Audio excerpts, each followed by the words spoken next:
Okay, so just thought I'd show you what I've done here with this soldering iron stand. Just put a bracket on to keep it in place.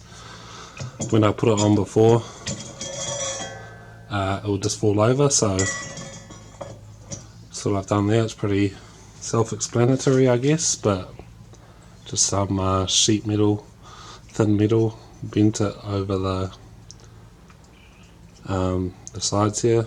Just did that by hand, and then I held it in the vise so I could see where I needed to bend it so it was the same level here as the bottom of this, and then just bent it in the vise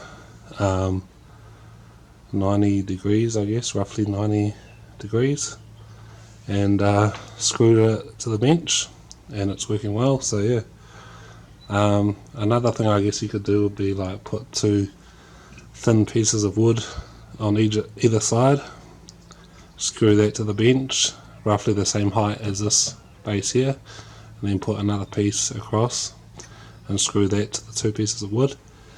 But yeah, just thought I'd share that with you, and yeah.